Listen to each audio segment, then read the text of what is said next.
Yosh, arigatou gozaimasu.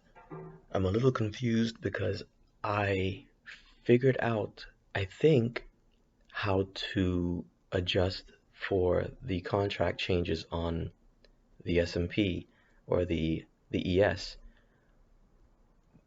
I basically did I went to style, went to settings, and then I went to futures and I clicked on adjust for contract changes, right? When I did that, there was a gap yesterday here. You can see before Sunday's open, we closed on Friday here at 4308, which is a bit weird because I could have swore four three two six I think is where we peaked on. So yeah, this is what happened. These are the correct levels. Sunday we opened and now we're here at 4352. So I was a little confused um, with that. So when I clicked adjust the contract changes like I showed you, so again, settings, futures. Sorry, I'm a little slow on the adjustment with the mouse because I'm running on about 4 hours of sleep because of that horrible pillow that I bought. Now we'll apply. Okay, now we're back here again. So it sort of to me just sort of filled in that gap, I guess. And now VWAP it looks a bit off, but I'm guessing this is where VWAP should be. So, anyways, that's that there on Thinkorswim. But when I try and do this here, I remember on Friday I clicked adjust, and I believe this is for adjust data for dividends. No, you know what? I swear there was a button here for contract changes on. Oh, I'm sorry. This is SPY. Hold on. ES. Yeah, adjust for contract change, and I I have that clicked, but when I unclick it, okay, there, something similar. So here we go. But even though this is Thursday, yeah, so the changes seem to occur on Friday. I remember that. And even though it was 4326 where we peaked on that morning, here we have 4368. So I guess now that the contract changed, that's ES is at a different spot now. I don't know. Um,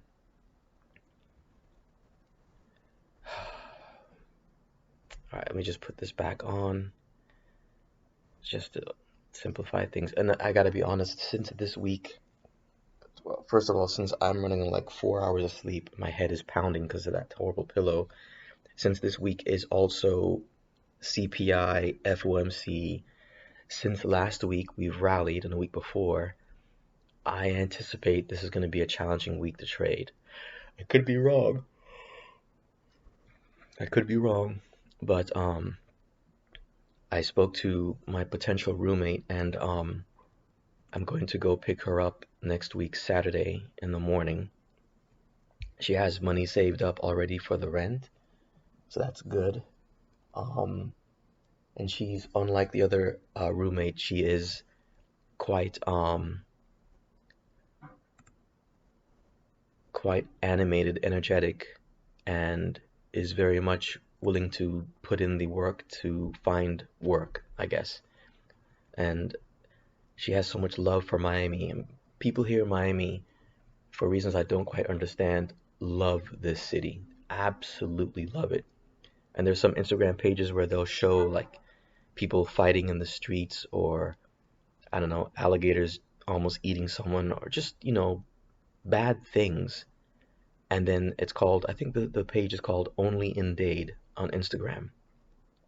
And I've seen this too in New York, where the people will record like, I don't know, a dog-sized rat carrying an entire pizza or something, and or they'll post pictures of garbage just piled up in the street, and they'll say, "Gotta love New York," or "I love this city," or "two bums fighting."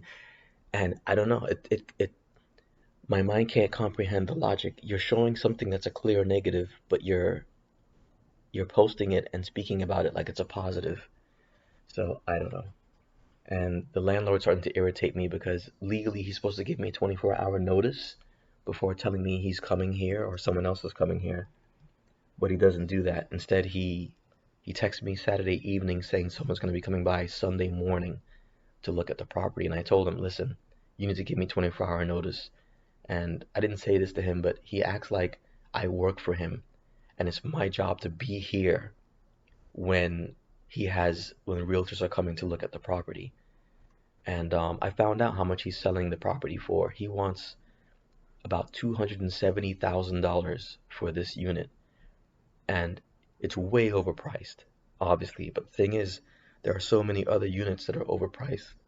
The apartment I used to live in before this one is a terrible 3-story trashy apartment. I mean, it's trashy. You walk on the floor, and if any of you are old enough to, when you were in school, remember those cubicles or those portables, like those little extra trailer park homes that were outside the school, and you would go to those because they needed extra classroom or whatever, and you walk on the floor, and the floor feels like it's kind of flexing under your feet because it feels like it's made of plywood or something. That's the floor of this building. No soundproofing, no thermal protection. The building is old, and I do recall that there was some issues with the building because it's sinking in one side. And I remember looking online, and a unit similar to mine, it's a studio, mind you, was selling for $215,000. Just absolutely insane. A trashy studio in a trashy building for $215,000. And this guy wants for this studio, which has like mediocre appliances and air conditioning that can't cool below 70 degrees. And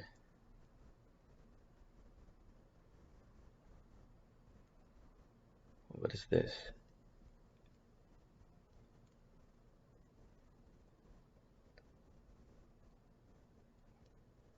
Okay. My friend's gonna try and one of my friends wants to get me back into law enforcement, and he's posting an opening which is gonna occur in February of next year. It's unfortunate though, because that's gonna be around a time where my lease is gonna be over in this place. And if this guy succeeds in selling this property, I can almost guarantee whoever buys it is gonna raise the rent to at least, I would guess, $2,600 a month, which, again, for a studio is just insane. Just insane.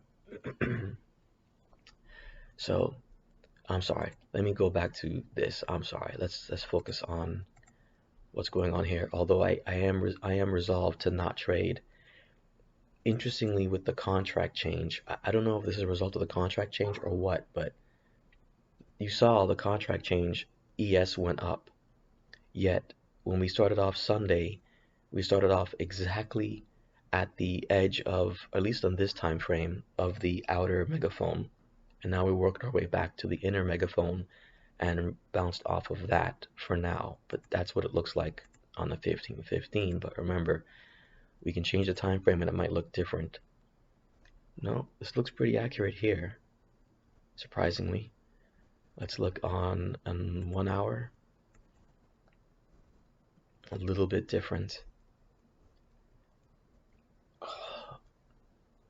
So I find it interesting that the VIX has gone back up, even though ES with the contract change is at a higher point. I don't understand. So yeah, it's confusing for me. I don't understand what's going on. I don't recall seeing this before. And I know the contracts change, like what is it, every 3-6 months? So yeah, that's confusing. Let's go to SPY. I hope this isn't a big task because I kind of just want to go. Oh no, that was good. That's accepted. Okay. Um, Interesting. I thought hold on. I know I did it on, hold on. I want to check out my SPY here. Yeah, I added these channels here on TradingView SPY, but oh, I guess the blue ones, but I thought I cloned one of them. Hold on, I'm sorry. Let me try and go to a 364 hour. I thought I did clone one for here, but maybe I didn't. Hold on.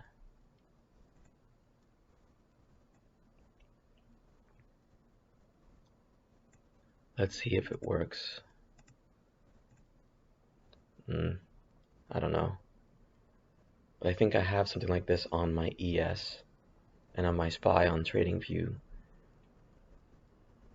If this is accurate, it looks like we bounced off of here and here, but we still haven't made it over the August high, which is probably where I should have sold. But Hush Puppy commented, and I think he's right, that I need to get into the habit of holding my trade. So yes, this trade, I held it long enough that it turned around against me, and I probably should have just put my stop loss at 27 so I can at least end with some profit.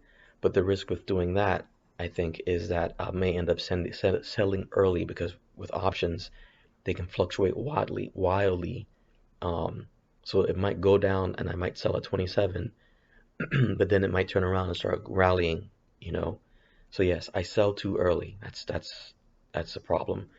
So here I didn't sell too early. I held as long as I could, but it turned around against me. Um, I forget when it was exactly that I sold, but yeah, I know we had 36 here and it hit 36 again here, but then after that it just fell. I think it was here that I sold, or here, and then it came back up, but unfortunately the highest it got was about 20, and then after that, after this fall, it was just worthless the rest of the day. So the only way I could have made money that day is if I didn't trade from the beginning and I waited. But for what? For a demand to be formed? Because here it would have failed. A demand formed here, but then failed. A demand formed here, successfully retested, but would this be enough of a push to VWAP to make any real profit? If what I'm saying is I have so little in my account that this late in the day I would have to choose a 429 or 430 strike, because look, even if I got in at the very bottom of this retest, we're at 429, and if I sold at VWAP, we're at 430. So only a little over a 1 point move. So I would have to get something that's like 1 or 2 strikes out of the money, and I couldn't afford that with what I have in my account right now. Which is another reason why I'm resolved not to trade this week, to be honest, is when this new roommate moves in and hopefully pays the rent on time, or pays it this month, most of that money is going to go into paying my car insurance, which is due. And I can't really complain, even though they raised my cost of the insurance, the premium, for having a sports car. New World, for having a sports car, I'm only paying $1,400 every year at this point for insurance. Um, and in Miami, that's not bad. But one of the reasons why is because I get to park. Well, I pay for it. I pay $700 plus a year for parking in this building. Um, so yeah, um, that's gonna there's gonna be a big chunk of money that's gonna come out of my pocket. But if I can get a little extra money, I'll add it to the account so I can make more effective trades. But anyways, I really don't have much to add. I'm trying to see if I can find any patterns. I did find something on ES. but I couldn't find it because I spent some time yesterday um, looking at the charts and trying to clean things up. But I did also spend like 2 hours talking to this future roommate. She's very talkative, but she's very smart. She's very sharp for someone so young. And here it is. Here, look. So we're starting at, this is Friday of the week before, and it looks like, now that I've adjusted for the contract changes, we've made a megaphone. But I don't know how valid this is at this point. I'm a bit iffy about the top, how it looks because of this part right here. And there's no touch here. If this had touched, I would feel more confident. But if it did, then this would be the third touch. And technically, if we don't break out, we're supposed to fall. Not we're supposed to, but generally speaking. So anyways, I'm more confident about the bottom. It looks much cleaner, but I'm not sure about the top. But when I switch to SPY, um, it doesn't show as clear. I tried drawing it yesterday, but I gave up. I'll try it again.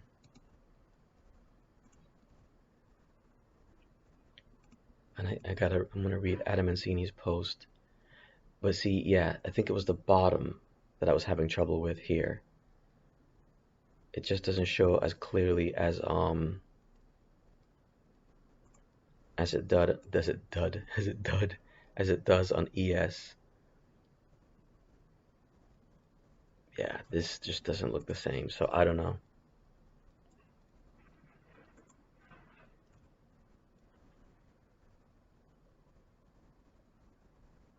Anyways, enough of this. All right. And you know what? If this was a bit higher, this might be the top of the megaphone. No, the angle is not right. Anyways, I got a short task to do, and I just want to uh, take a hot shower and try and wake up because, good Lord. At one point, it was like 7 in the morning, 6 in the morning.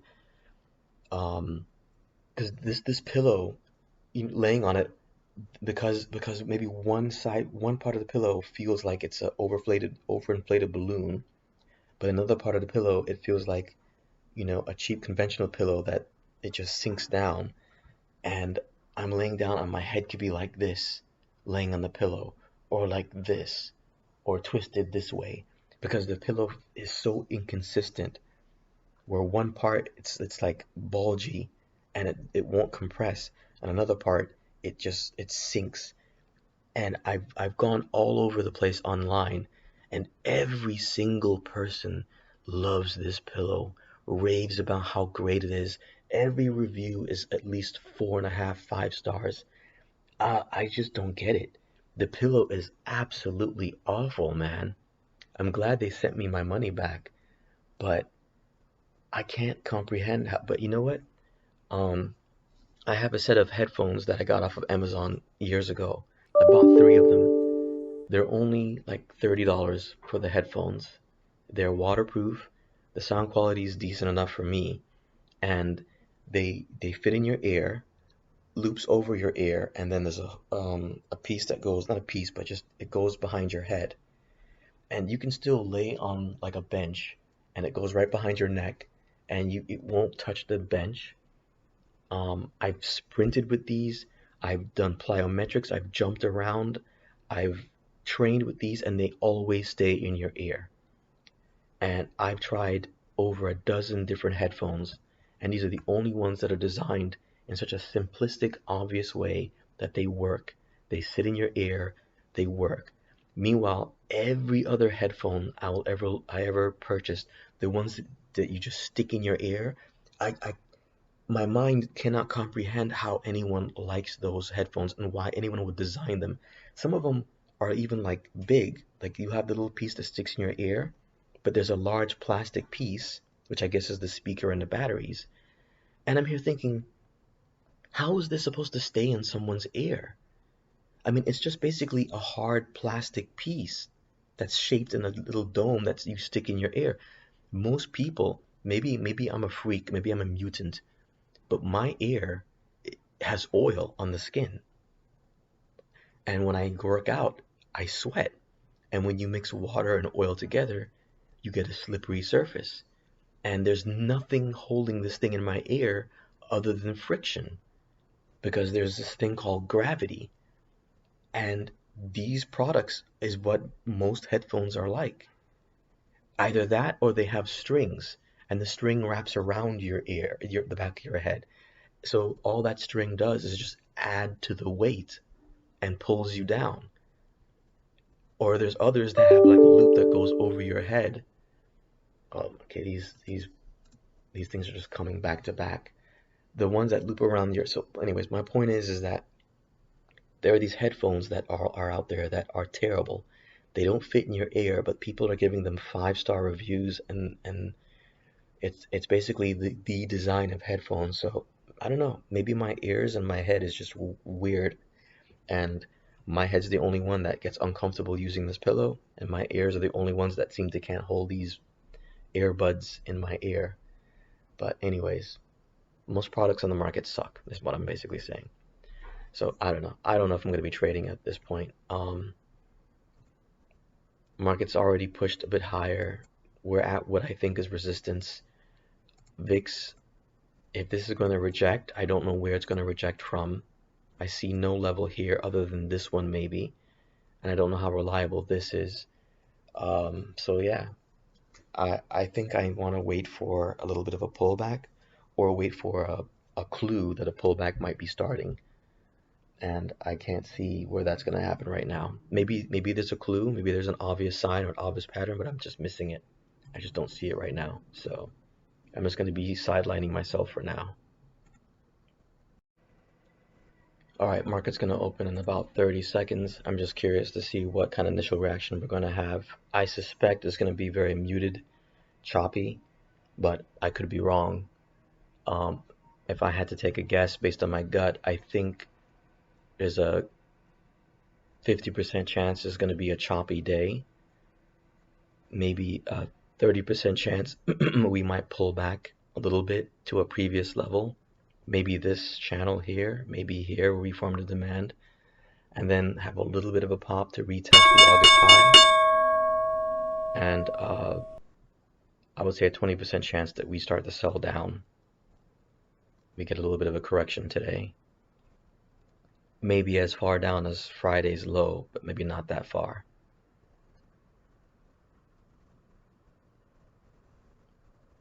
But it looks like I might be wrong 100% of that. Instead, we're going to just start to rally from here, I guess. It looks like we're just below VWAP. Yep.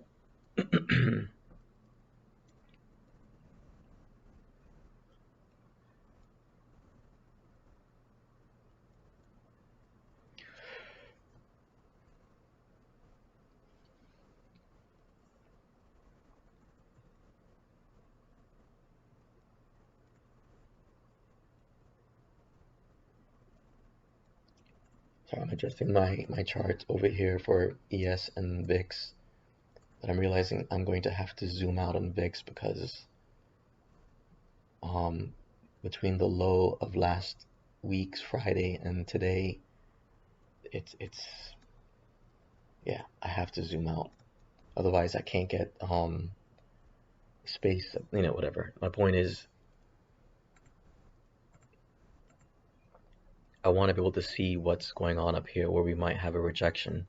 But when I zoom in, I can't. Thinkorswim zooms in so close that I can't see anything above because they're trying to fit this low, I guess. So anyways.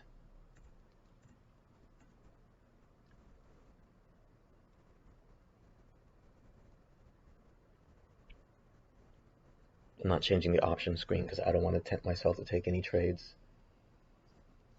But yeah, I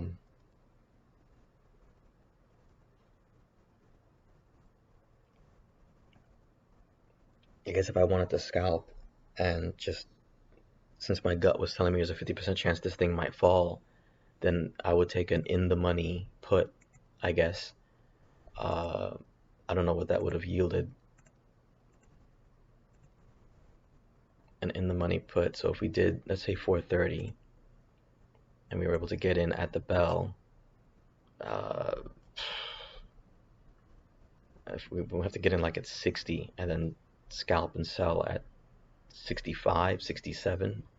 Maybe we can hold it at 70 and see if it drops a little bit lower, but looks like it's turning around now.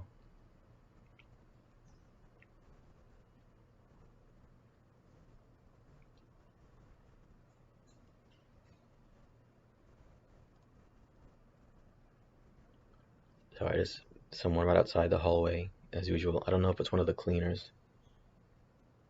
And they haven't been here for a few days because the neighbor next door, again, is like must be some rich entitled girl.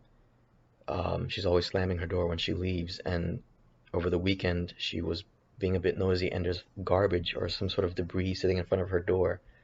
Me, if there was garbage sitting in front of my door, if it's a piece of paper or lint or something, I'm picking it up because I'm OCD, and even though I don't own the property, this is my home. Her, she'll just leave it sitting in front of her door for days. She doesn't care. Oh, it looks like this thing's coming back down, maybe? Yeah. Interesting. So if you're able to maybe get in at the bottom of this candle and you put a buy in at 57, maybe you would have been filled, but it's turning around back up. So yeah, this is just a bunch of back and forth. Let's see if the bulls can keep it above this trend, keep it above this 4 hour, and I wonder if we might be able to retest the August high today. But anyways, I'm finally seeing something on VIX because I didn't see it before. No movement, but VIX is going up. But if VIX is going up and this is going up,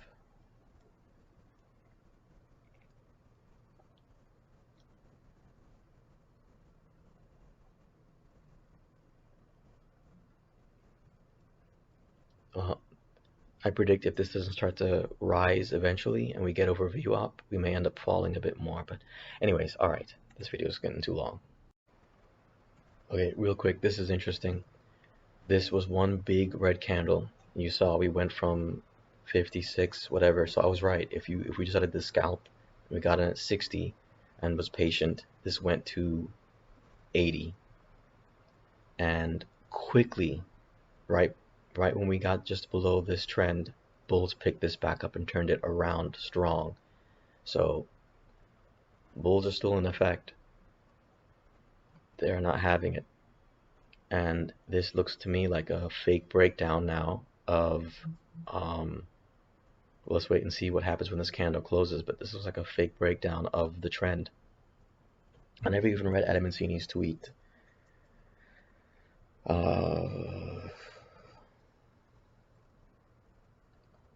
After a 4-month breakout June 10th, ES spent last week basing before breaking out again Friday from 434442 for a new leg.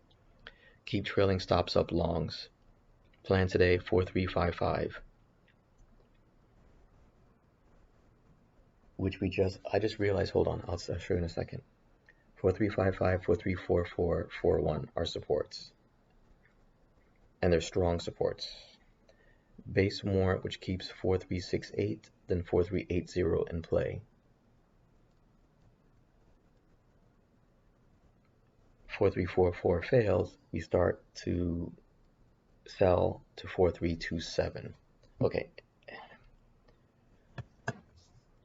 This is what I just noticed here on ES, because I'm here looking at SPY.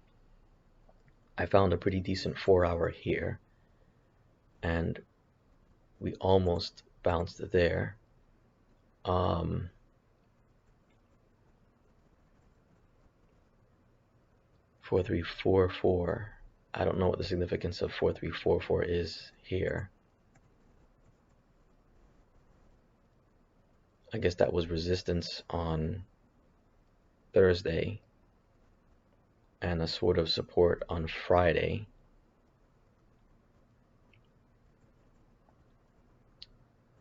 Hold on. I wonder why I didn't find an August high here.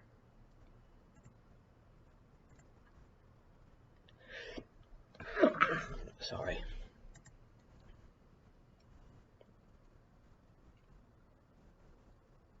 August. Oh, here.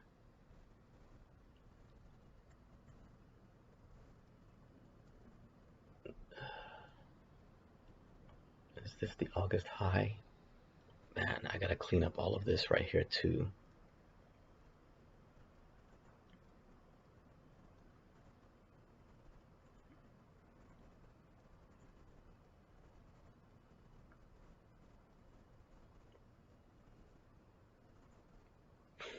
Wow.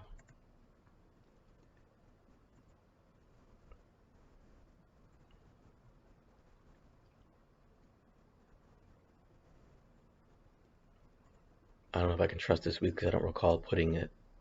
I don't know how I can have multiple weeklies in one in such a close spot.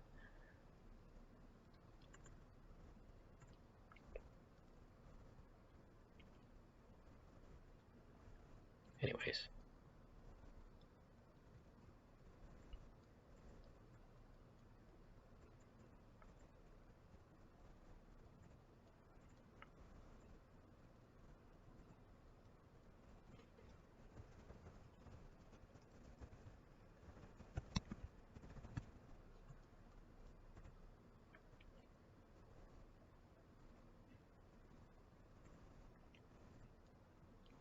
How far above is this August high here? Really?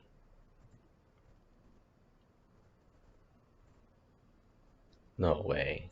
Come on, man.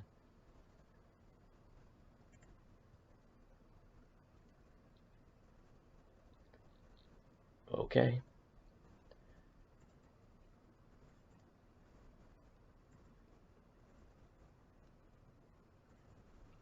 Anyways.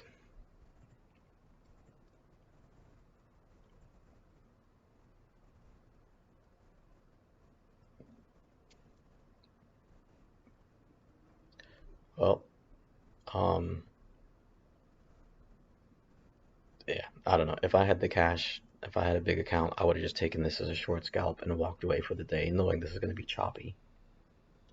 And we did get to retest this again, so I guess if I bought in, if I can get in like around 50, right below 60, so we can get in at 58, 59, and then we set our sell at here, or maybe a little bit above 70. So if we got in, let's say we got in at 60. We got 10 options at 60, and we set our sell at 80. We want to see if we can make it a little bit under here. Then yeah, a couple $100.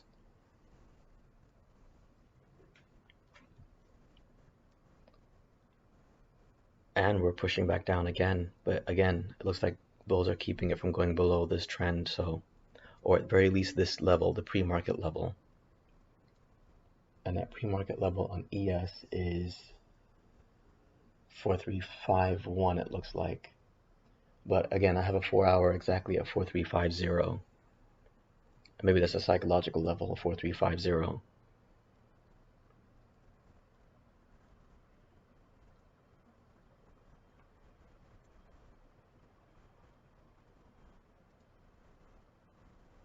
Anyways, all right. I'm finally able to zoom in on VIX, and you can see here we formed now a supply just under this previous support, which I guess maybe now resistance on SPY, and both on ES we're forming a supply. I'm sorry, again, I'm out of it. A demand zone, very clean looking demand right here. As long as this candle can close properly, we still have 4 minutes left. But if we can close here, retest, and then push, we can revisit the August high again, perhaps even break through it this time, but I don't know. I'm curious to see what's going to happen after this candle closes, because we could just as easily create another candle and then just fall down more. So okay, clearly I'm out of it again. I don't know why I said this candle's closing in a few minutes. This candle had just started, actually. This candle will be closing in 3 minutes. So and the bulls have done a good job pushing this back up. So this initial dip down is a false breakout and a retest of this. Let's see if I can pick the proper, maybe the 432 strike might work. I couldn't afford to get in here, but maybe if we got in at 31 and not waited for the retest of the candle and then exited at 42, I don't know. I mean, that might be exiting early, but I don't know. I don't know if I would be angry at myself for exiting early on a day like today where it's expected to be choppy.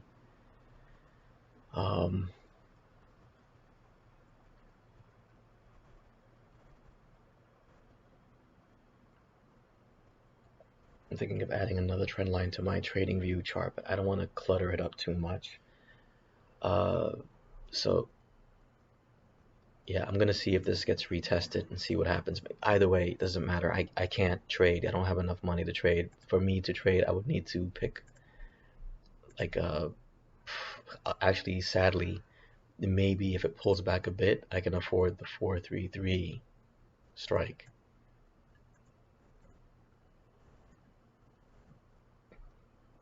Yeah, I can get it at 14 and maybe if I'm lucky sell at 18, 19, make a few bucks.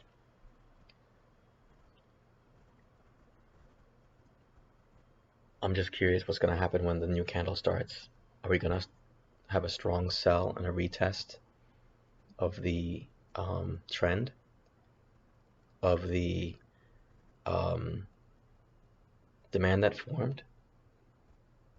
Or is just going to keep pushing higher? My gut tells me the next candle is probably going to push higher initially, maybe come back and test. I don't know.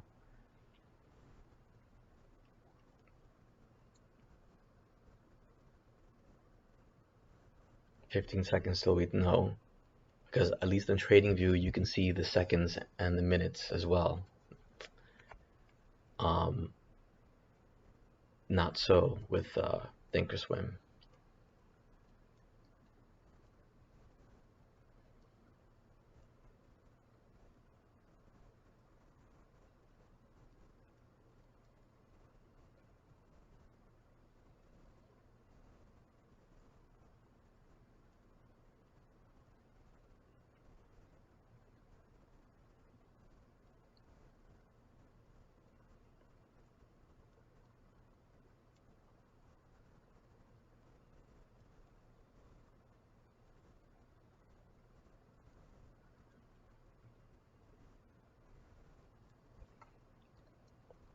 Oh, good lord, I wish I could afford a massage therapist. The lower back is killing me.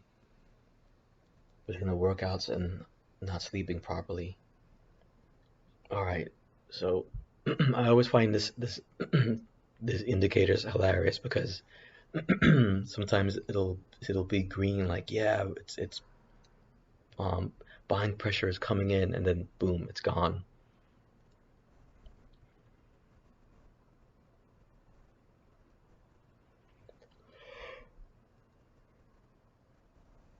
So this will either be a retest of the demand, B, a retest of this trend and pre-market low, or this is gonna just drop.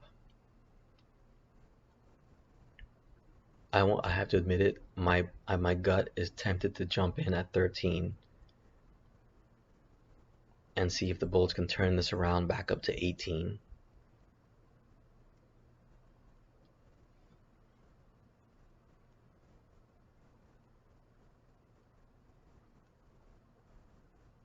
Oh, you know what? This landlord said I'm supposed to have someone coming by today to look at the apartment.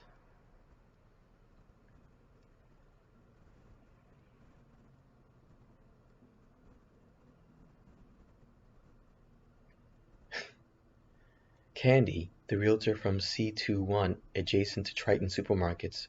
Why do I care? Why do I care who the real estate company she works for and where the company is located? Why is he giving me that information? Just so asinine, man.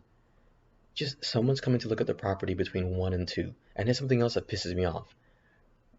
yes, I work from home, so that's fine. But you know what? What if I didn't? What if I had a normal 9 to 5 job? He would have to come here himself to show the property.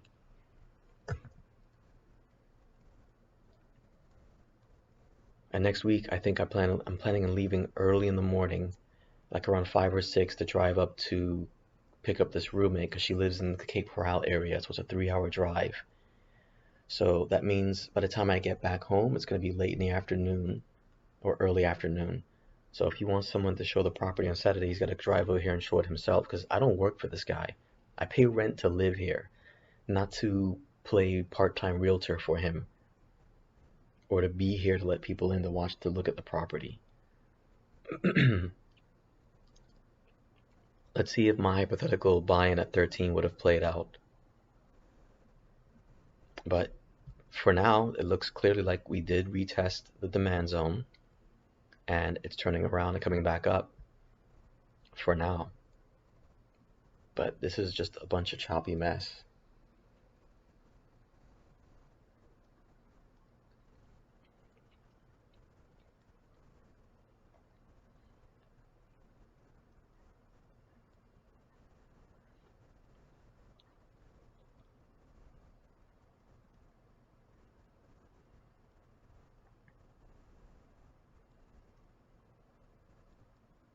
Anyways, I'm not going to waste more time with this video. It's already like almost an hour long and I'm not taking any trades today. And I don't predict there's going to be much action today and tomorrow.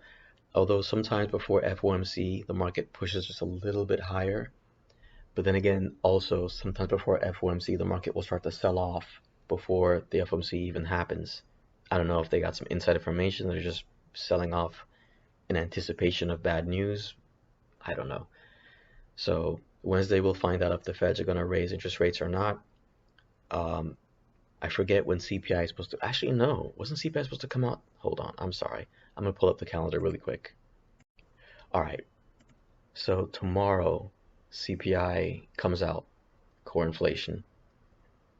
And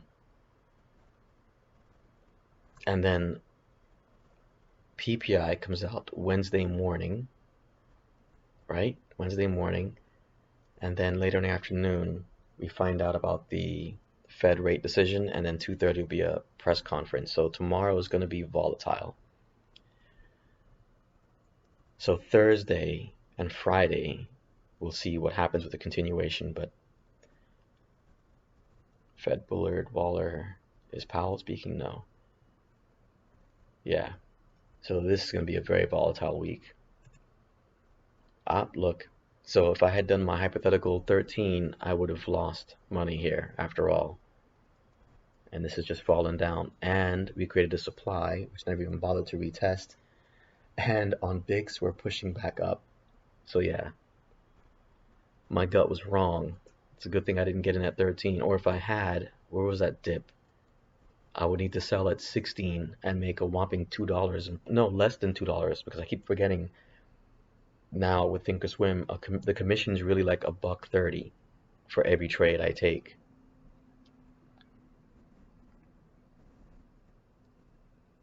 Yeah, all right, enough. Just a quick update. Jumped in the shower and thought maybe something significant might have happened, but so far it just seems like this book I'm trying to read, or the book I'm reading, it was telling me that the book that I'm reading explained that when looking at the market to be a more successful trader, you have to be able to read what the market is telling you. And I find that really challenging. And this looks to me like the bulls are trying to keep this above this level.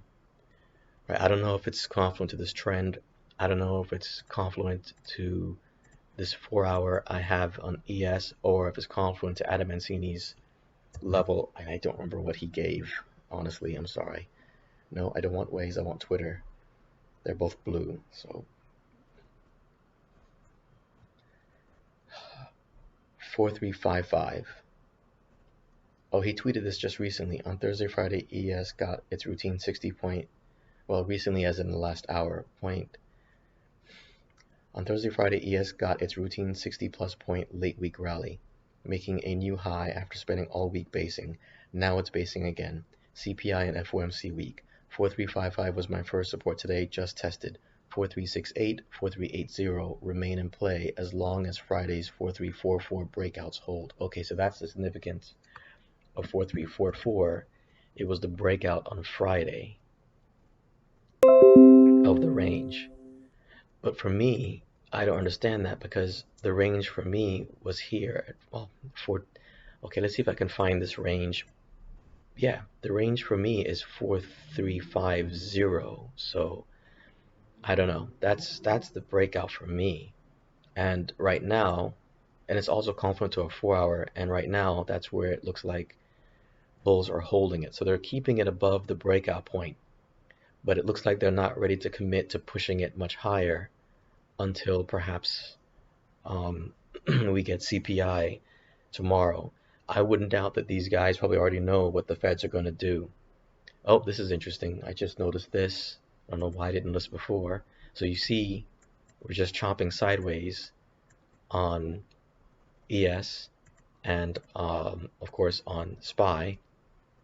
But now look at VIX. We've reached this close to this resistance. I might adjust it. But it looks like it's right where it needs to be. So support earlier. Anyways, or maybe this is a level on a 4 hour or something. I just didn't notice it. I don't know. But we're now coming back down. So VIX is dropping. VIX is dropping. So perhaps as long as bulls can keep this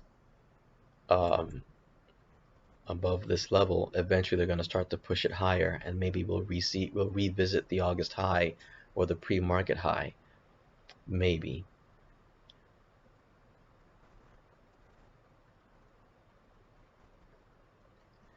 But ironically, even if that was the case, I still can't get into trade. I would need this to get down to like 15. I can trade at 15, but I can't trade at 16. See? I don't have enough funds. I have 1635. So they won't allow me to trade at even 16. So maybe later on today with theta, this will drop down lower, and then bulls will finally push it up, and maybe I can take advantage of that little push. But I don't know. As of right now, I see no edge. I see no reason to trade. I considered putting an alert at 15 to see, or forget an alert. I considered actually putting in a buy-in at 15 just to see if bulls continue to protect or defend this level, this area, and if this trend continues, to be in effect. And it looks like just recently, because this candle just started right here, we did dip down to 15 multiple times, and finally we pushed up to 20. But and VIX, we've ended up pushing further down on VIX, broke through the inner megaphone, which I may get rid of this soon. And then I thought we might bounce here, but no, broke through here. And I could probably adjust this, but I'm just gonna leave it where it is for the level here where my cursor is. But it is turning around now, but again, this candle just started, so we'll see if this turns around. I was also distracted because I follow more than a few exercise physiologists with doctorate degrees and whatever that do research, and one guy had posted something about a research and it contradicted something that I learned in school, so I asked a simple question, and as always with social media, some jerk-off troll responded saying no, and if you just did a Google search for 2 seconds, you'll know that the answer is no. And you know what? I'm an open-minded person. This is what I was taught in school. So basically what the doctor said was they did research on deloading, and the concept of deloading is as you're training in a progressive state, you do a period where you either don't train at all, you just take time off, or you reduce the weight and you train at a lighter weight. Deloading. And one of the things I was taught, one of the main reasons why you do that is to prevent muscular fatigue, to prevent or to avoid fatiguing your joints, ligaments. I mean, whatever.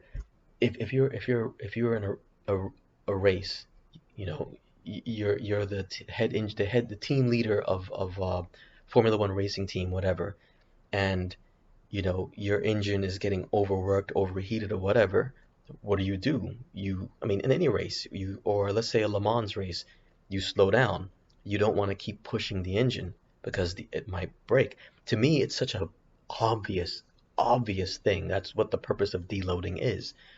Um, or you can, because what the study showed, sorry, I should mention that.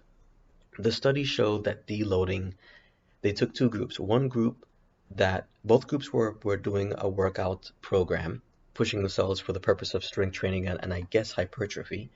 And they took one group and they put in a deload period, and then they measured the difference between the two. And it turns out the group that did the deloading after 4 weeks of training and did 1 week of deloading um, had less strength and hypertrophy results, right? So my question was, I get that, but isn't one of the purposes of deloading not necessarily to make you stronger or make you bigger, but to prevent you from or to reduce the risk of injury? And like I said, some douchebag, I didn't even bother. I just was so irritated. I deleted his my original post and his reply and reposted again. But he's like, no, it doesn't. And if you just did a Google search for 2 seconds, you'll find the answer or something to that effect. Man, I absolutely despise most humans, man. Just what a jerk, you know? Just state, hey, whatever his. First of all, it just doesn't make any sense. And I did do a Google search, and every result I found said deloading. One of the main purpose of deloading is to prevent injuries. So, but someone asked a similar. I didn't see his comment. Someone, or maybe he asked it after me. Made a similar comment, and he's like, "Well, isn't deloading supposed to prevent injuries?" And then the doctor responded, and I guess he's a troll himself, so I probably should unfollow him because he's kind of a douche. He puts a message. He's like, "What evidence do you have that deloading prevents injuries?" But that was my original post. My original post asked the question, "Isn't isn't one of the purposes of deloading to prevent injuries?" And I followed up with that. I added more to my comment, and I said, "And if that is the case, how do you measure that? How do you measure um, risk aversion?" It'll be very difficult to measure unless maybe you measure inflammation in the joints or something like that. Actually, that makes sense. You would measure inflammation in the joints. Maybe there's some biological markers for increased stress, hormonal cortisol levels, things like that. I'm not a genius, and I'm certainly not a doctor, but that seems to make sense to me. But this guy, you know what? Brad Chauvinfield is his name as well. And I remember once he made a post about the difference between how men and women train and their perceptions and how they approach things in terms of motivation. And I made a post that, based on my experience, and this is the truth, based on my experience training for almost 10 years, the clients that I find to be more motivated, to be more willing to push themselves in the gym, to be more willing to show up for sessions, out of the two genders, the gender that's the laziest, the gender that makes the most excuses, the gender that doesn't want to push themselves the most, in my experience, are females. That's just my personal experience. And I posted that. I said, well, my person as a trainer, da, da, da. So he decided to respond to me saying, well, maybe as a quality trainer, you would want to perform tactics to better motivate women and da, da, da. So basically what he did is he replied to my post, basically saying that it was my fault that these women weren't training with the right amount of motivation as the men. So the onus was on me. It's my fault that these women don't want to train. Like, and I've noticed this too about a lot of people on Instagram. They're plugged into the matrix so such that they make responses or they make posts. Like, this is one guy. Where is this guy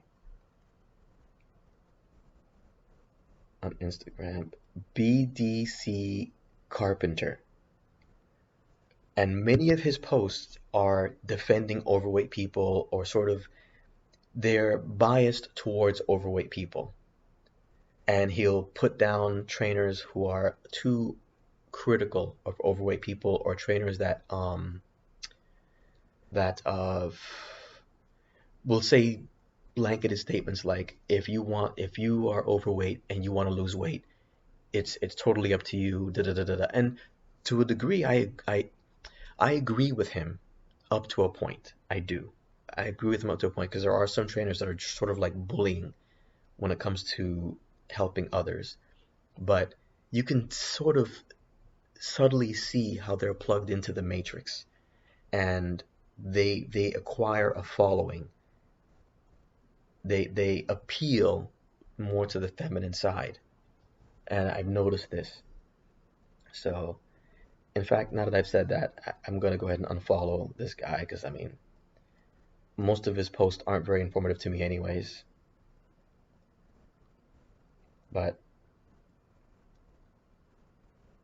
it just strikes me as just being douchey and arrogant. If someone is misinformed, provide them with information. If someone thinks that deloading, one of the purposes of deloading is injury, and you think that it isn't, explain why it isn't. Don't ask the guy, what evidence do you have? Da, da, da, da. I mean, you're the freaking doctor. Sorry, anyways, I'm venting about stupidness. But yeah, it looks like if I had gotten in at 15, maybe I could have sold at 20, made $5, I guess, or 21. But from my point of view, it was kind of a risky move. Well, maybe not. Maybe not. Bulls have been keeping it above this level since well, actually since 6 a.m. Since 6 a.m. And the eventual target that Adamancini gave, I think, was 4368. I keep forgetting. I gotta go back and look. Yeah, 4368. Now for me, if I look at my megaphone for ES, my next target is 4371. 4368 was almost where we hit pre-market. And then after that, 4380. And I have nothing for 4380. And I don't even feel like going back to look, to be honest. I don't know why he has 4380. But not specifically. He said 4380 plus remains in play as long as Friday's 4344 breakout holds. I'm wondering, you know what? I'm gonna ask. Screw it. I'm gonna ask.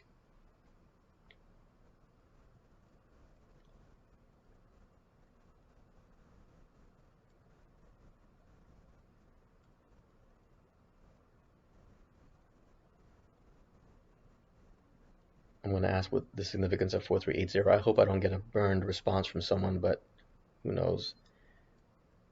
If I look on ES on TradingView, maybe it's there. I don't think I'll find it. 4380. 4380 plus. Oh, maybe it's one of the higher trends. I don't know. I'm gonna put this back on SPY though.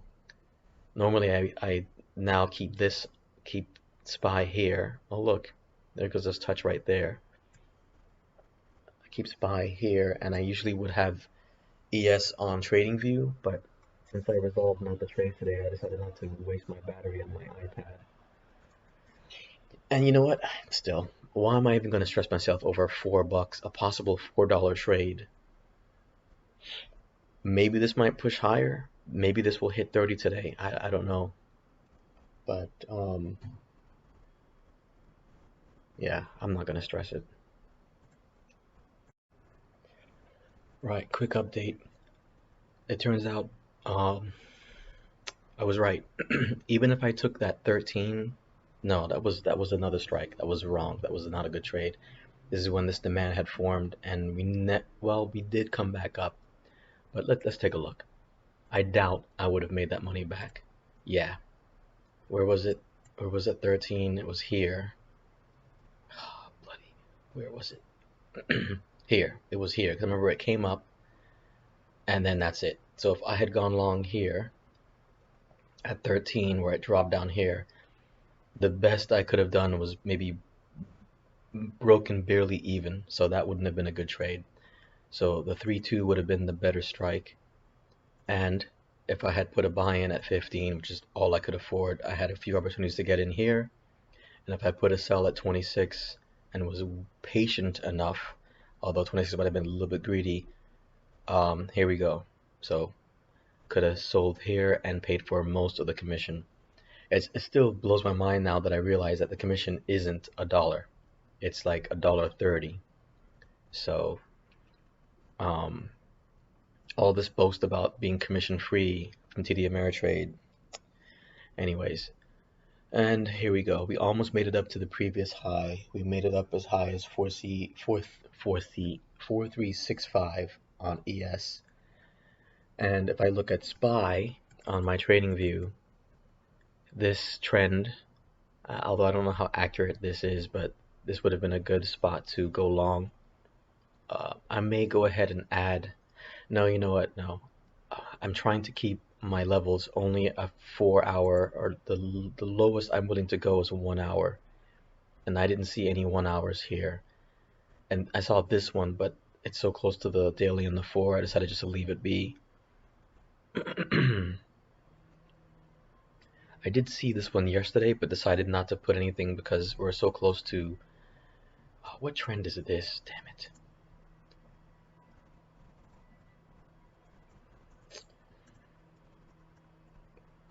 Okay.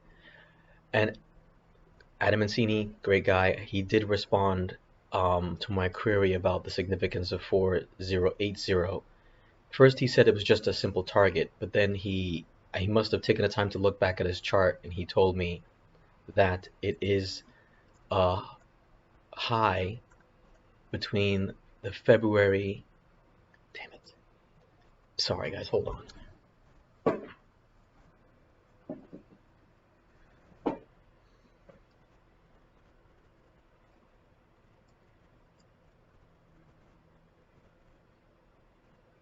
In terms of the structure, it's just the line connecting the December and February highs, big resistance.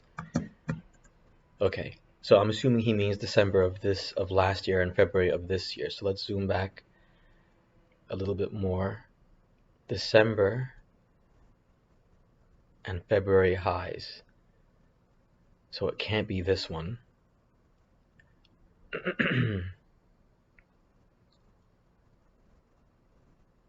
Well, this is a December high. And this is a February high. So maybe I have this one wrong.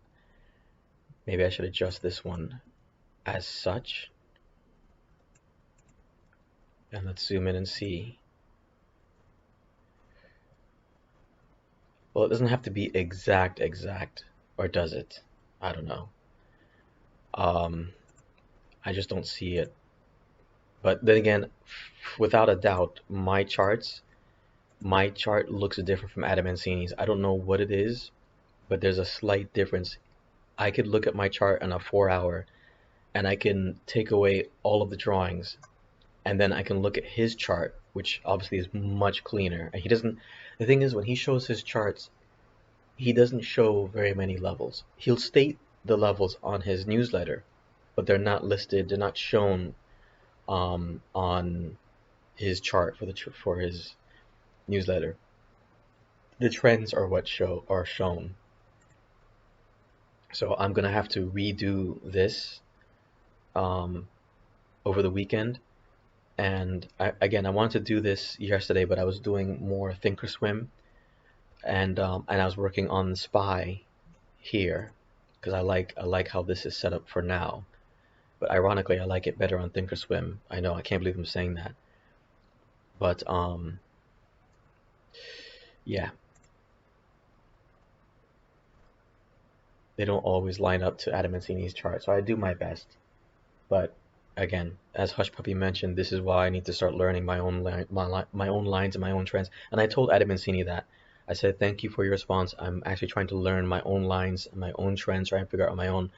I still rely on your newsletter, but I'm just trying to become a little more independent. Which, if I know Adam Mancini, he appreciates and understands.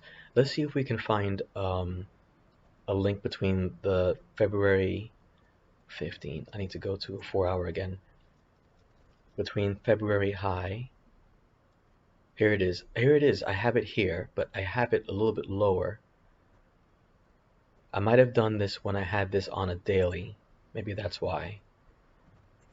I don't know. Yeah, I think I did this when it was on a daily. So I'm going to... Should I adjust this? Let's see if it's proven worthwhile. See, I don't even know which one it is. This is it. This is it. This is it.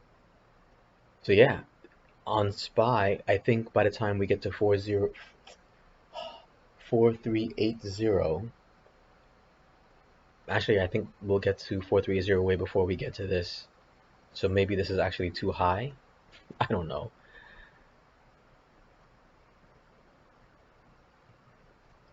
I don't know, but he did say December to February high. So I'll leave it as it is for now. I should change the color at the very least, since it may prove as strong resistance.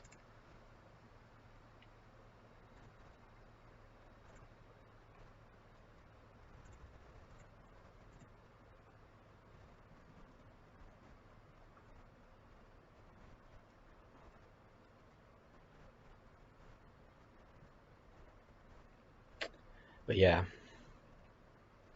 I should have followed my secondary gut feeling, my second gut feeling. The 13 was not good, so I was wrong there. But if I had gotten in at a buy-in at 15 and sold at 26, 27 if possible to take care of all of the commission and just lock in 10 bucks. What is interesting though is, as you can see, we've been grinding up at least for the past, hour. But look at VIX. We've been grinding up on the VIX since 11:30, even though on SPY we've been grinding up since 11:30. So I know they don't always go inverse to each other, but I'm just pointing it out. So anyways, I'm still just sitting on the sidelines, just watching for now. But overall, the market has been up. Um, Ironically, VIX is up 5%, Tesla's up 8%, SPY 3%, Microsoft 2, ES obviously it's 3%. So is if SPY is 3, it's going to be 3. The DXY is up just over 10%. No, just under 20%. Amazon is strong today, and Apple, so everything's strong. Yet, VIX is still grinding higher, so I don't know. But sometimes I think it's funny, VIX will grind higher, even though SPY and ES will continue coming up, and then VIX will turn around and start dropping, and SPY and ES will just keep going higher anyways, so can't always rely on the VIX.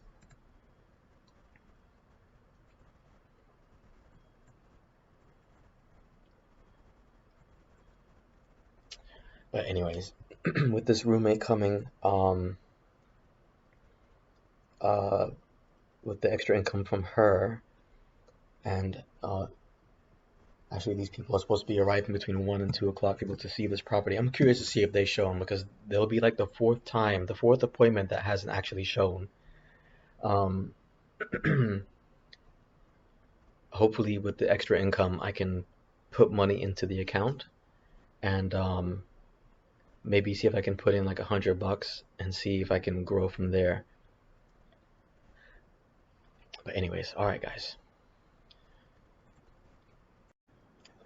Right, and just like the last 4 people that were supposed to come and look at the property, no one showed up. And honestly, I'd rather that result because I'm OCD. I don't like people coming into my home with shoes on, just walking around. And I know it's not technically my home, I'm just renting it, but still, I think most people will agree, given a choice of being left alone or having strangers come into your home, they'll probably choose the latter. Anyways, it looks like, as I said, I thought about this yesterday. I thought about how this was going to be a very volatile week to trade. But then I resolved myself to not trade at all, probably at least not until Wednesday. after FOMC. But I also thought, watch, you say that, and watch price behaves in a somewhat predictable manner. And where you thought you should get in to make a trade and you don't, you will miss out on making money. And here we go. This trend can't be a coincidence. Resistance, support, resistance, resistance, support, support. Lots and lots of support.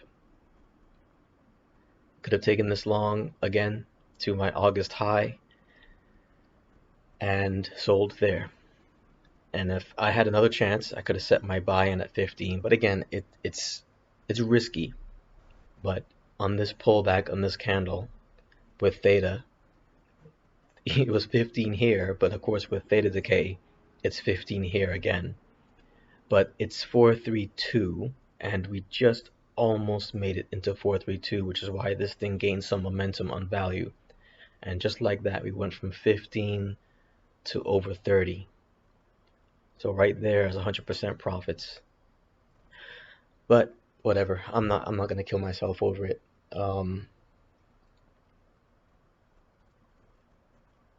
VIX is still, let me just show you and not just talk about it. Despite all of this, I still find it interesting that VIX is going up. But again, I know, I say it again and again, VIX is not necessarily the absolute inverse of SPY and the S&P futures. VIX is just the volatility index, and with FOMC coming in a couple days, one would expect volatility to rise. I just didn't think the VIX would rise this much while SPY is still going up. But hey, that's what happened. Adam Mancini did tweet. I'm sorry. He did repeat what he said before, that he believes that 3480 is going to be up next, and eventually 4,000. I mean, 4,400. I'm sorry. 4,000. God. Yeah. Can you imagine? Can you imagine if some news came out and you happened to go short and you were able to scale out and SPY lost 300 points? I mean, SPY, the S&P futures loses 300 points in the course of like a few days. Yeah, that's gonna be some devastating news though. And also Adam Mancini says just keep trailing your longs. So I guess that's the strategy. If you had gone long last week, you would just raise your stops for any pullbacks, I suppose. So I'm sorry I'm yawning so much, man. I am really exhausted. Uh, Computer, what is notification? All right, it was blinking like I had a notification. I'm wondering when this pillow is gonna arrive, but I I don't know if it's ever going to. Then they're gonna replace the inner core of the pillow. They're gonna send me an inner core replacement, but the thing is, it's not just the middle of the pillow. It's sometimes the very edge of the pillow feels like an overinflated balloon. I'm just sorry. I really would like to explain why this pillow is so horrible, but it is a terrible pillow, and I can't get any sleep with it. It is, in fact, this morning I think I told you I tossed it aside and I grabbed one of the older pillows that I couldn't sleep with, and I actually felt better. I mean, they're not good, but it felt like a slight relief than this pillow. Good Lord, man. Can't find good pillows, can't find good headphones, can't find quality anything nowadays. You know what? I wish I was a billionaire. I would make these things myself. I would want to make a good pair of sports headphones that you can wear and you can practically work out upside down and they'll still stick in your ear. I want to make good pillows that someone can simply just lay their head on there and not have to worry about having neck pains or headaches. I wouldn't mind designing my own trading platform actually. Um, Anyways, I'm just babbling. Sorry, guys.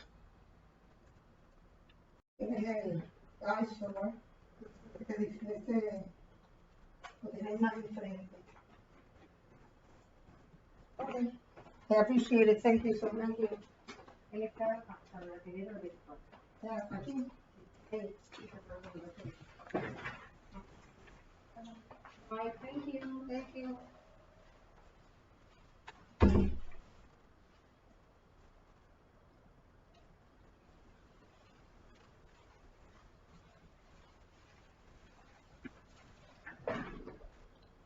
Well, they showed up after all, but they showed up late.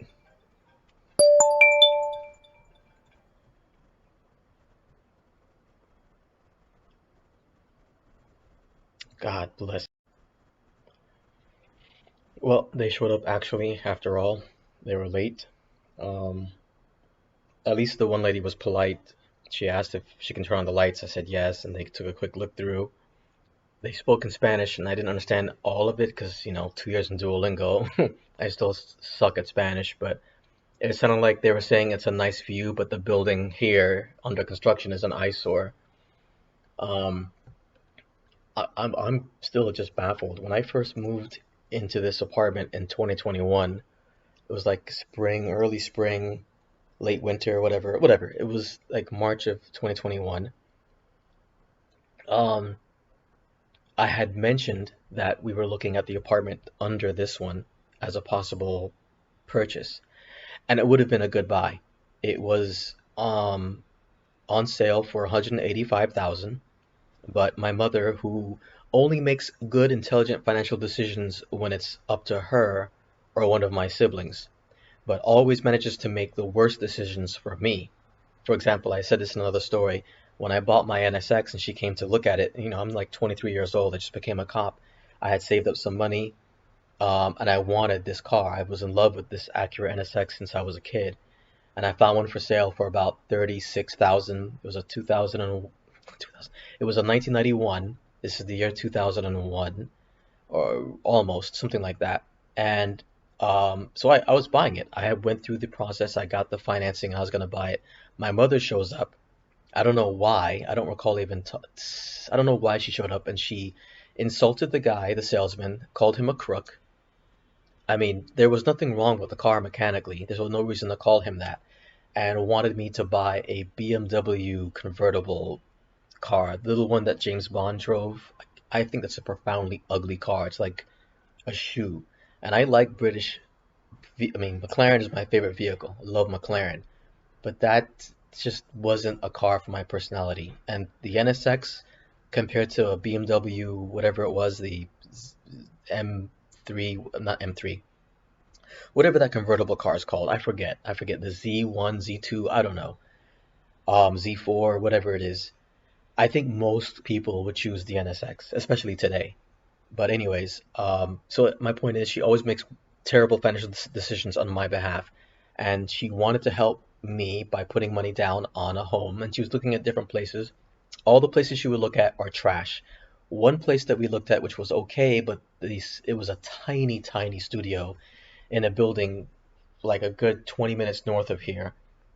I mean, this is almost a 600 square foot studio. This studio was only 300 square feet, but I could still deal with it. I've lived in tiny places before, and they were selling that for like 150. And she would, as you know, because she's, again, makes the dumbest decisions financially when it comes to me.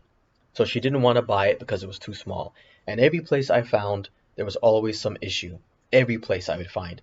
But yet she'll find places that the tiles cracked, just stains on the wall, just trash. But because she found it, it's good. In fact, that small tiny place that she didn't like, initially, my ex-girlfriend Katarina and I found it online, liked it. It had a garage. Well, it wasn't a garage, but it has sort of covered parking, but not really covered. It's hard to explain. Um, it was right next to a water inlet and had hurricane-proof windows and all that stuff.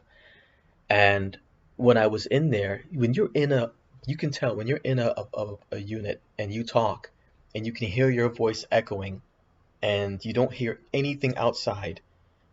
I think that's a good sign, a good quality construction building. And the building was fairly new. Not new, but new compared to, Miami Beach, North Miami Beach area. She didn't want to buy it. We found this unit under this one for 185. She could have bargained them down because of the construction that was going to happen in the building. She could have bargained them down to like 175 if she wanted to. And now I guarantee you it would be worth about 210, 215 at minimum. At minimum. And I'm not sure what kind of quality um, appliances was downstairs, the unit below me. But then we found this unit for rent.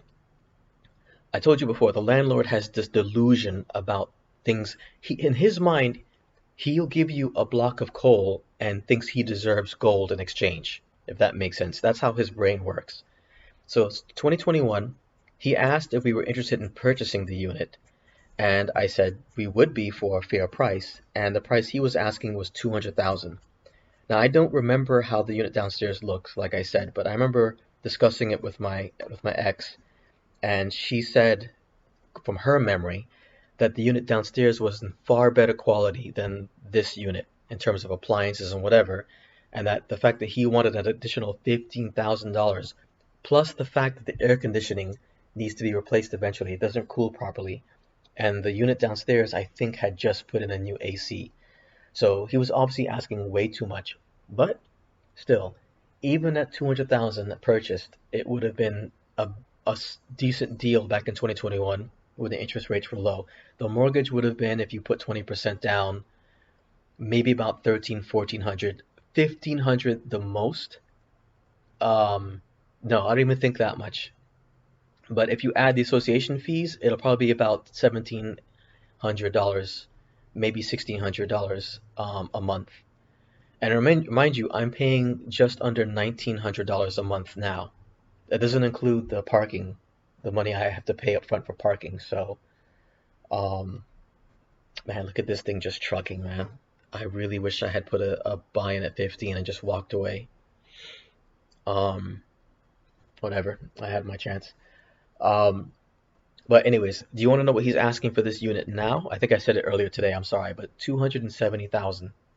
So somehow, in his mind, the value of this property has increased almost 50% in the course of 2 years. I don't understand. I can't comprehend. I'm shocked that anyone even comes to look at this unit, but I don't know. And I believe this time of year is the well, I don't know. I heard spring and summer is a booming time for real estate in Miami-Dade County. So I don't know how true that is, but I know this sounds bad, but I almost wish that the feds decide to surprise everyone and raise interest rates and say that they're not going to do a pause after all. One, because I hope I'm possibly short when that happens. And two is I don't want this unit to sell because I'm almost certain whoever buys it is going to A, want to renovate, and that means they're going to do it while I'm living here and I can't say or do anything about it. So it's going to make life for me miserable. And I can't tell you how tired I am of living with construction. I lived it with it the last place I was in. They completely dug up the road in front of the unit and laid down large pipes for um, drainage, whatever, and that lasted about a year and a half. I had to deal with that. I mean, imagine waking up at 8 in the morning with feeling your building vibrating and because of large machinery drilling into the road. And I'm not I'm not exaggerating at all. Like everything will actually be shaking like it's an earthquake. And there's dust outside constantly everywhere. And the smell, the chemical smell of the tar on the road and all that stuff. I dealt with that for a year and a half, and when it was finally almost over, guess what? They broke ground on a open area behind me to build a hotel.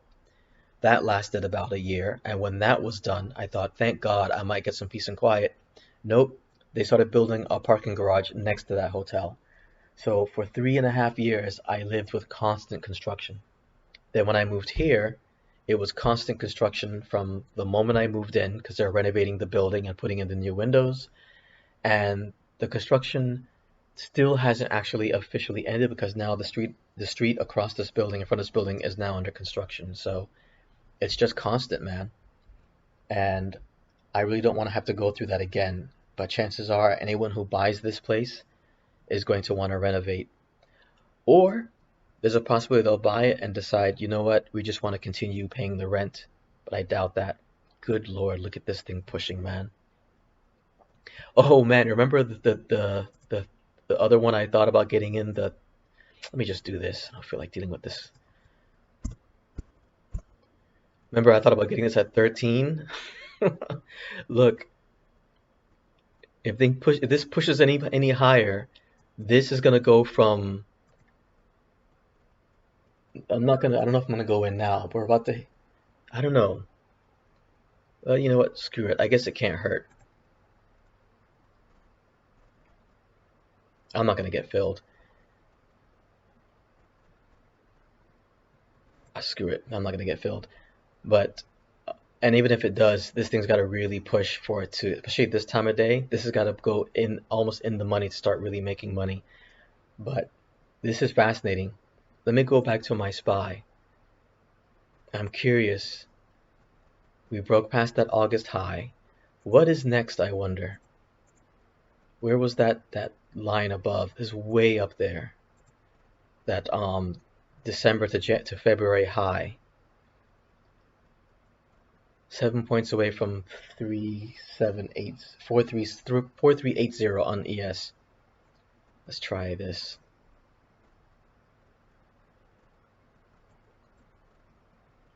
No, that wouldn't work.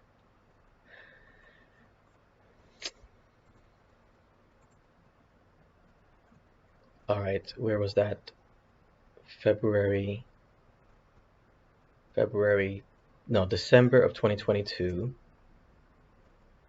Is this it? No, good Lord. December 2022. No, hold on.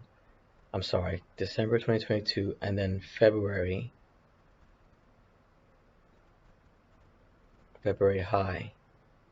No, it just doesn't work on ES. I mean on SPY.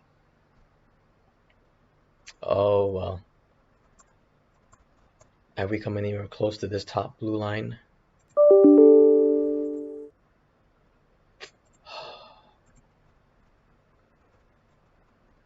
No. Yeah, I don't know. I don't know how far this is going to go at this point. I do know on my trading view on on SPY here, I've got this trend here. I don't know why I can't find that. Let's see, Thursday, March 8th. June, good Lord, June 8th. It's the same day. Hold on, there's got to be more to it than that. All right, here we go. June 6th to June 8th. Let's see if I can find it there. But we're rejecting here for now.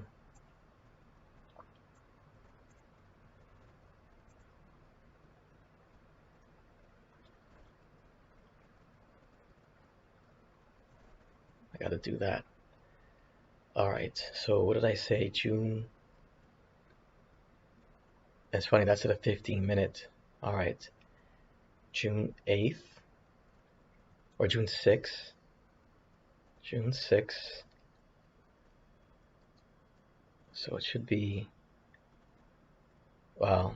Well, the trends I'm finding here are different. It's gonna look maybe something like this. That's it there. So this is the one I have on TradingView. It's a more extreme angle. All right, let's see. I'll work with it for now.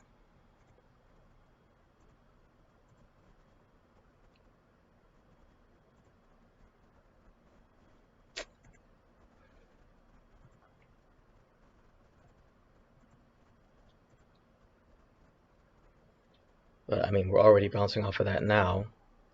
Duplicate. Let's see if it lines up somewhere else.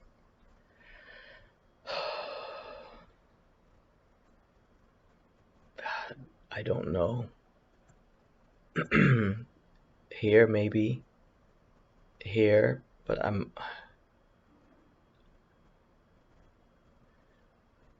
all right, I'll just leave it there for now. and then one more above.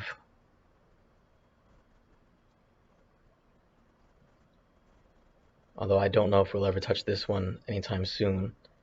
But let's try it now below.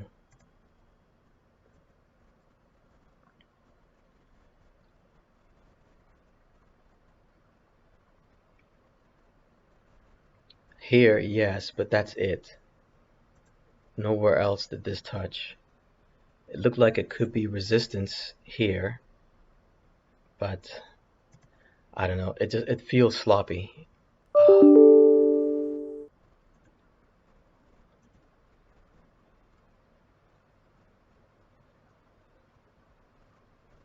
All right, now I'm 3 tasks down. Finish this really quickly.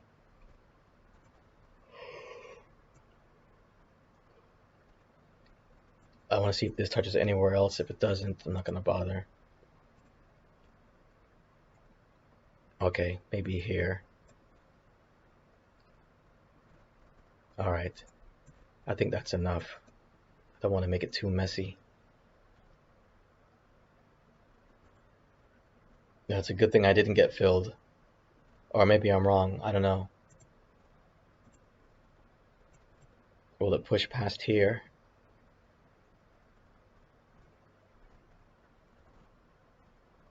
Probably. We still have an hour left.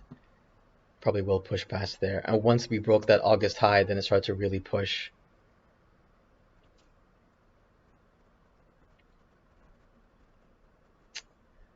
Bloody hell, man. If I had gotten in at the 32, that's Adam Mancini again. If I had gotten in at 32, let's see what he says. Clean follow through continues off today's 4355 support test in ES. 4368 was target number 1 hit and en route to 438085, target number 2. This is the next cool off zone before we head. Okay.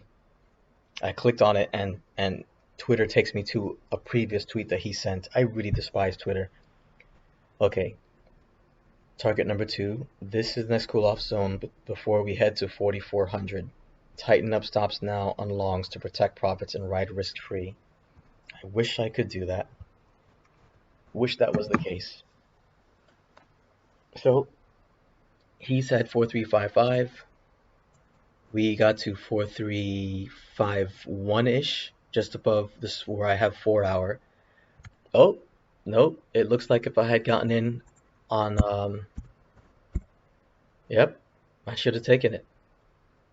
If I had gotten in on a pullback here and then jumped in, could have got a little something. So it pushed past this after all.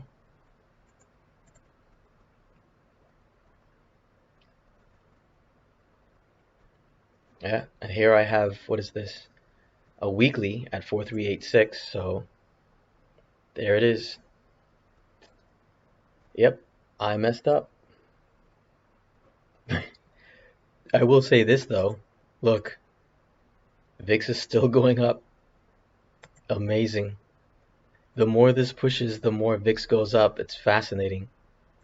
So yeah, we're 50 cents away from 433. I mean, this is why this is worth it. Unless this thing starts to really move, this is not going to get much value. But still, if I had gotten in at 13, and if I could have prevented myself from coming out here at 8 and holding on, I probably would have wanted to get to 23, but it might not get there. We've gotten to 4376 on ES, but this might just be a little pullback. It might turn around and go back even further. So decent follow through for the day. So yeah, if I had gotten in at the 15 down here, after all, although I probably would have sold already, but if I had been able to scale out, in other words, when it was at 15, if I had gotten 10 options and scaled out at like 26, the majority of my positions, I then held on, 8. Let's say I sold 8 at 26, so we can make $80 plus the commission. or as much as we can get, and then left just two options here until we get close to the next target, which was 4380, or I guess maybe here at this trend, and then sell the next two at I don't know, 66 for two other options. So the two runners would make more money than the original trade, but still lock in profits both ways. And yeah, there it is. It's turning around and going up even higher. So again, if I had gotten a 13, I could have at least made a few bucks. So, oh well. And again, we still have an hour left. This thing can push even more. All right, I got another assignment. So, all right, I gotta go back to this. All right, I'm partially caught up, but I wanted to do this. Yeah, I think I'm partially caught up. There it is. If I had gotten in at 13 here and was patient, this thing just hit 36. And you want to know where ES went to? 4380.5. Exactly where Adam Mancini said. Exactly. And it may push even higher. So, yep. Today was a decent rally starting at 11:30 for everything. for SPY, for VIX, and for ES. If you went long in any of them, you're good.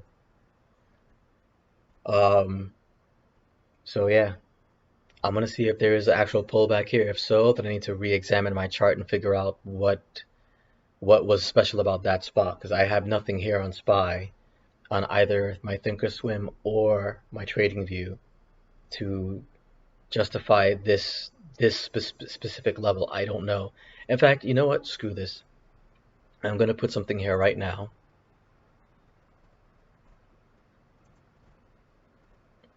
at this level. God bless it, man.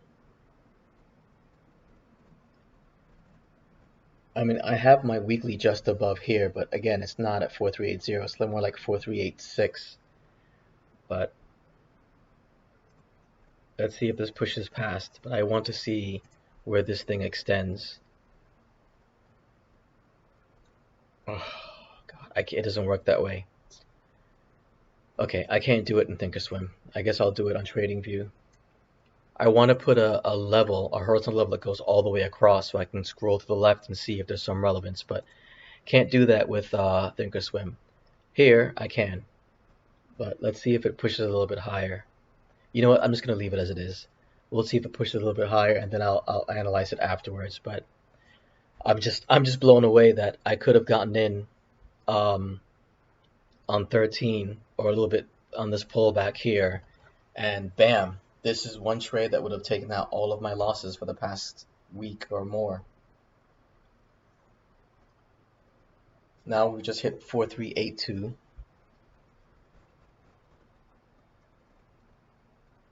Wow, man.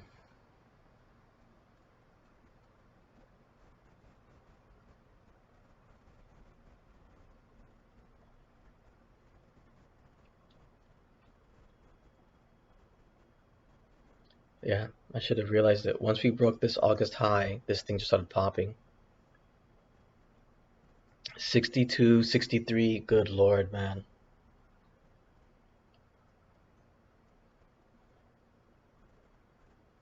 If only I had waited for a little bit of a pullback here and then gotten in.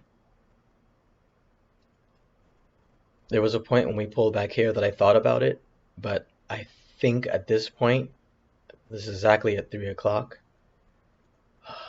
I don't remember, but I think at this point, I had thought that we wouldn't push further beyond here.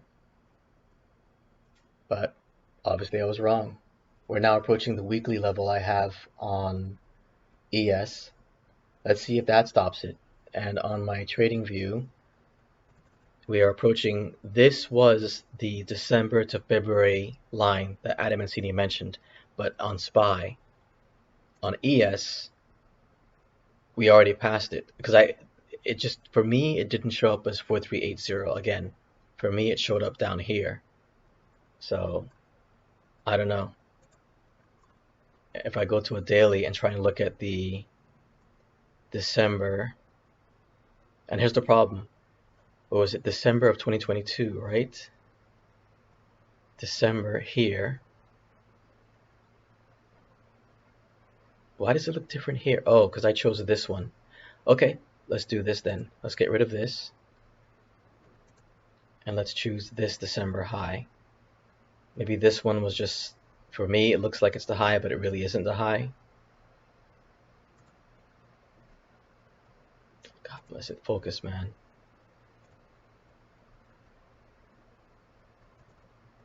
All right, I'll just leave it there. I don't need to extend it to the right. Let's just leave it there and go back to a 15. No.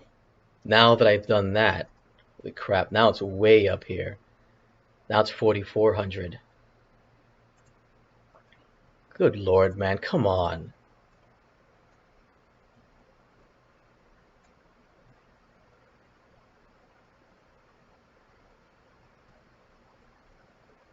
All right, what if I don't do wick to wick? What if I instead do, yeah, I'm so tired of adjusting it and changing around just to try and justify where it is right now. Yeah, I'm done. Whatever. My chart does not look like Adam and Sini's chart. I just have to accept it and just work with what I got.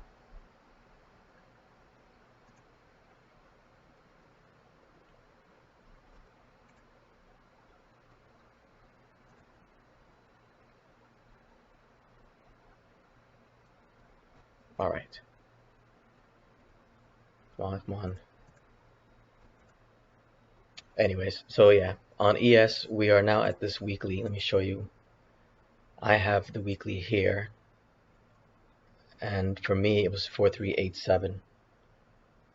So I might have to reanalyze. You know what? I'm gonna do it right now.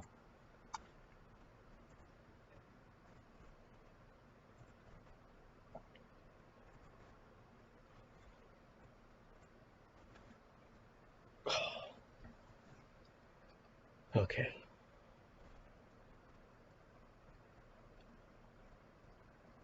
First of all, I don't even know why I put the weekly for ES to begin with.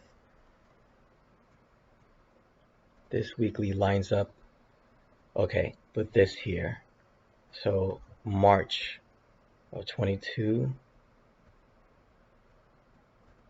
All right, I see. It gets kind of iffy, but let's see if I can get it. Did I say March when I really meant February? It's Adam and Sini again.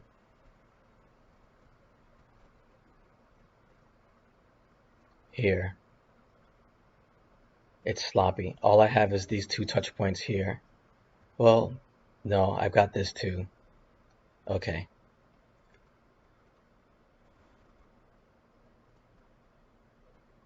Fine. I just don't like when weeklies land so close to a daily. And the reason why I chose the August high was because it lined up kind of with here. This. But you know what? It doesn't matter. I'm putting my cursor there now, and we're past this, so this doesn't matter anyways. So let's forget that.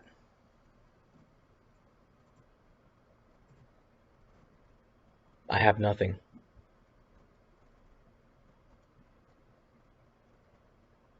I think this is where I put the weekly here. But it just doesn't line up. It was support here, resistance here, and that was it. That's all I've got.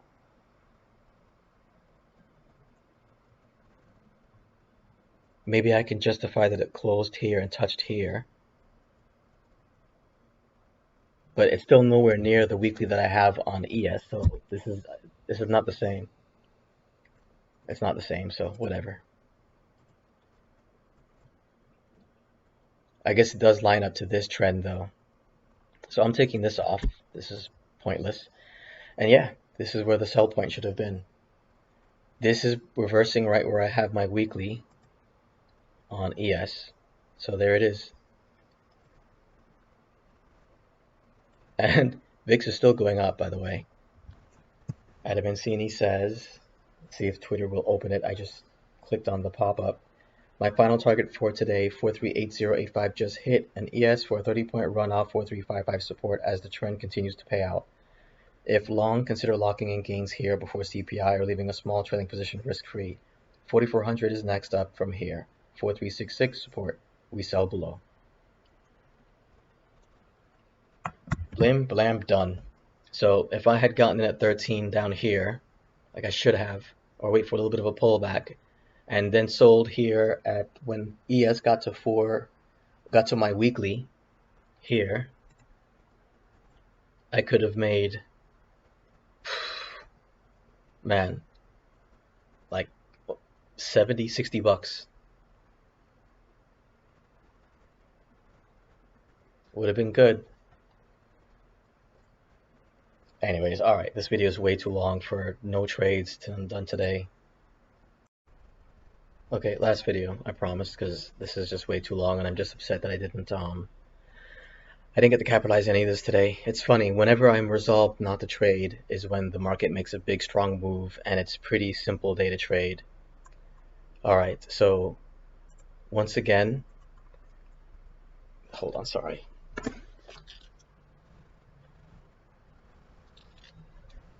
Sorry, there's a truck downstairs, and because these hurricane impact windows are the worst piece of crap windows I've ever seen, if there's a large truck with the truck engine down the street vibrating, the vibration makes this window vibrate, and then my soundproof headphones start to vibrate, and it feels like there's a helicopter flying above me. So here we go. This was my attempt at that December to February high. And I decided, you know what, this is what I did. I started at the peak, but I didn't do the very high here. Instead, I tried to catch these two. So you know what? Let's try that on ES. Because I keep trying this again and again and it won't work.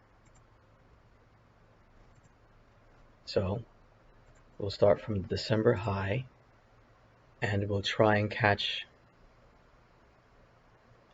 Nope, doesn't work here. If I don't use the wick of the February high, if I start at the wick here but not the wick here and go through, then it looks like it lines up. Nope, it still doesn't. So whatever, man. It goes up to 4390. So you know what? Go away. I'm done trying to get this to work. I'm not going to stress it. It shows up quite well. Dude, I'm sorry guys, I'm moving the trading view window and the computer for some reason minimized everything else. First it maximized the window. God, anyways, I just look at this. I can't get over this. From 15 to 175. I just man.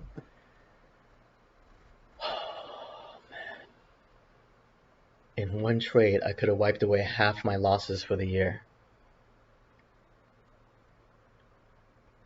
More than half. Well, no, about half. Good Lord, man. I'm here thinking it's going to be a choppy day. Dip. Here's our line. Rally. Here's our first possible resistance. Is it going to be resistance? Nope. Second possible resistance? Resistance? Nope. Next possible resistance? Resistance? Yep. That's where it's going to go. Anyways, I'm done. That's the last video. I'm sorry, it's like a 2-hour long video for me sitting on the sidelines again. And I can tell you right now, I'm probably definitely not going to trade tomorrow. So, I mean, really, it's the day before CPI. We've rallied today.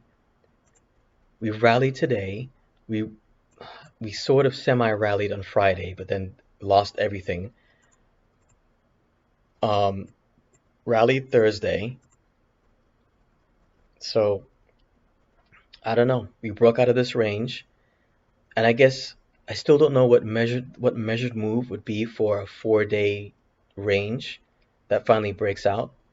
But I had thought that if the range is about 3 points, so this range is from 425 to 439, which is actually like almost 4 points. then the breakout should be about 4 points. That's what I thought. And it looks like, let's see, from 429 to 433, yeah, about 4 points.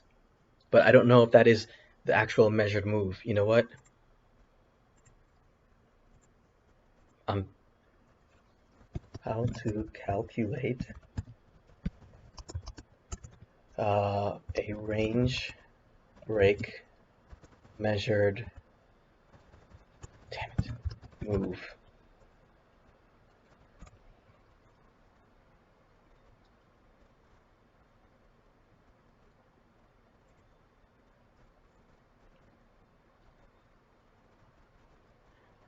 A measured move is a swing trading concept that assumes the next leg of a chart pattern or trend will be roughly equal to the previous leg. You use measured moves to set your profit targets and project the magnitude of the next price swing. Assuming the future will resemble the past is a heavy assumption that can really hurt us when we're wrong. The reason we make such an assumption is because the volatility of most stocks tends not to change dramatically without reason. Stable stocks like Apple don't make 10% moves except for the most extreme circumstances, and history confirms that. It's important to understand that the measured move isn't an indicator, oscillator, or specific chart pattern, but rather a swing trading. Come on, man. This is the concept that is visually. I know this chart's labeling is a bit over the place, so allow me to explain. Exhibit A. Alright, this helps. Between the dotted lines, first like swing upward, SPY increased by roughly 25%.